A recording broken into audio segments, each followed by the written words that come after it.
Today is August 9, 2024. I'm Pastor Michael, and this is Wilderness Wanderings.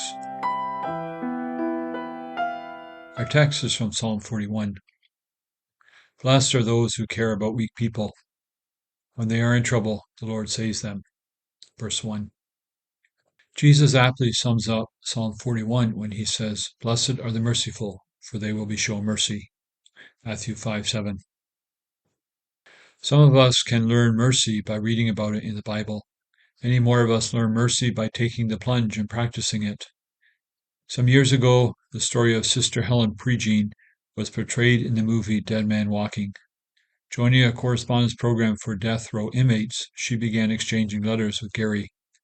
As his execution date approaches, he asks Helen to be his spiritual guide. She recoils at the idea of visiting a convicted rapist and murderer, let alone ministering to him. But responding to the nudging within her soul, she overcomes her fear. Gary is cocky and arrogant, refusing to admit his guilt and insists that he is an innocent victim of a corrupt legal system. She is despised and publicly vilified by the victim's parents for spending time with Gary. How could she, a deeply religious nun, befriend this cold-blooded murderer? They are horrified and let her know it frequently. Despite these difficult barriers, Sister Helen risks her name, her reputation, her own safety to reach across them and embrace Gary with the love of God. The more she perseveres in loving him, the more his defenses begin to crumble. Finally, on the night before his execution, Gary confesses to his crime and asks for God's forgiveness. She decides to stay for the execution, explaining to Gary, the last face I want you to see before you die is not one of hatred and vengeance, but one of love and mercy.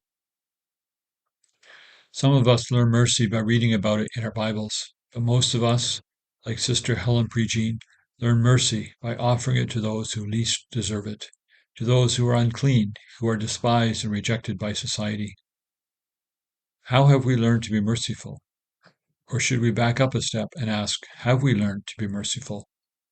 Mercy is one of God's qualities and thus becomes a characteristic of his followers. Kindness, a similar virtue, makes it into the list of the Spirit's fruit, Galatians 5:22-23. Like Helen Prejean, David experiences deep loneliness in the psalm. Everyone appears to have turned against him, even his close friend. People visit him in his sickbed, acting as companions, but when they leave, they spread slander about him among the neighbors. David can endure the trials because he firmly believes that God will lift those who have regard for the weak, those who are full of mercy. David stands opposed to the proud but lifts the weak. David offers this application. All of you, clothe yourselves with humility toward one another, because God opposes the proud but shows love to the humble.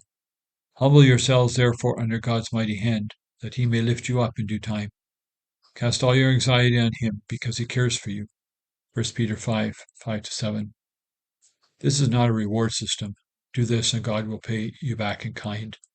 This is a deep reality of the universe. It is not the proud and self-sufficient who win.